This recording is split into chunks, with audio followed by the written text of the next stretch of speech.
So what would be your top 5 college affordability tips for students and their families? Oh, top 5.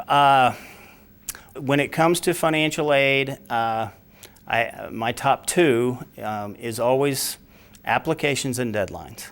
If you don't apply, kind of obvious, but right. If you don't apply, you're not going to get the money. But you would be amazed at how many conversations I've had to say, but did you apply? Well, no. Okay, you're not going to get the scholarship then.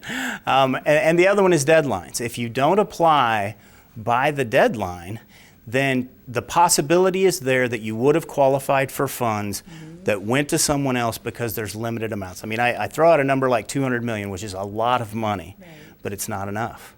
It is not enough to pay the unmet need of every student at the University of Oklahoma. So the only fair way to award that money is you look at the criteria of each individual fund or program or scholarship, and you award those to eligible students, and if there's more eligible students than you have funds available, you award them first come, first serve. That's why it's so vitally important to get your application in early and absolutely make sure that you can meet the deadline. We set the deadlines so that we know we can fund all of the eligible students, and then basically we go beyond it with whatever resources we have left. There's 2 different kinds of deadlines. There's a hard deadline, like the scholarship application deadline for freshmen is a hard deadline. In other words, you get your application in by that date or you're not considered for the scholarship. So a lot of scholarships have hard deadlines. So if you miss them, you missed out. But there are also priority deadlines. And priority deadlines is like what the deadline is for the FAFSA. So the FAFSA priority deadline at OU is March 1st.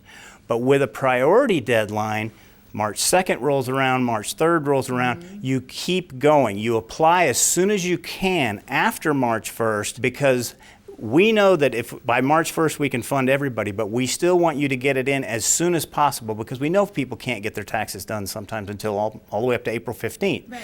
But you keep going in a priority deadline. You just get it as close to that date as possible, but you don't stop. As far as other college affordability issues, I think one of the biggest ones is that you do have to have a plan. I mean, I alluded to that earlier, but I mean a real plan where you sit down with mom and dad and you say, hey, what are you guys going to cover? And be real specific.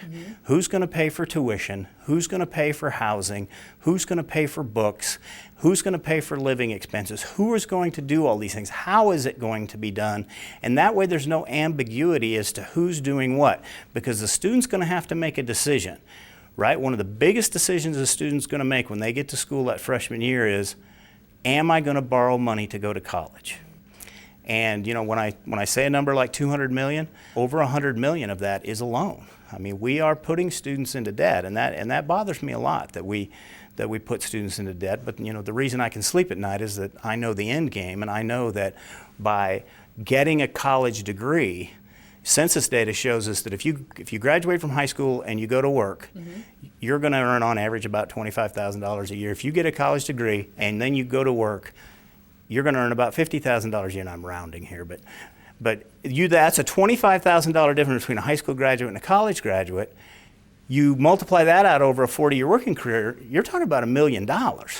And so the average student at OU, of the students who borrow, not every student borrows, right, but of the students who borrow, they graduate on average about $25,000, $26,000 in debt. Okay, that's a lot of money. That's money that's going to slow them down when they get out of school. But if you look at a $25,000 investment in yourself now for $1 million payout over the course of your lifetime, that's a good investment. That's a good return on your money. So, you don't want to borrow the money to play. You don't want to borrow the money to live some, elevated lifestyle while you're in your school, but borrow the money to pay for your education, to get the degree, to go on and get the best job and make your dreams come true. So that is a huge decision that students have to make, whether to borrow. And a lot of times it's a choice between do I borrow or do I work? And some students do both, but some students can choose.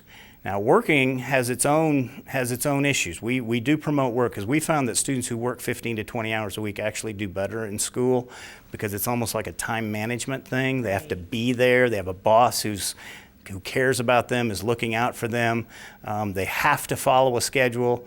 When you think about college and a full load of 15 hours, what that really means is they have 15 hours that they have someplace to be. Right. They have a whole bunch of time where they don't necessarily have someplace to be. So if they use those hours to study and do all the right things, they're going to be in great shape. But if they go back to the residence halls and play video games for 6 hours, then they're not really getting ahead. So we found that working puts them in a more regimented environment. Mom and dad's not there, but I've got accountability folks at work, I've got a boss, I've got coworkers, everybody's relying on me, and we found that it's a good thing. Now, the flip side to that is the student who works too many hours. So if you've got somebody who thinks I can work 40, 45 hours a week and take a full load at OU as a freshman, they're probably not going to be successful. OU is a difficult school. It will take your attention and your time, and especially right out of high school, you're just not ready to work 40 hours a week and take a full load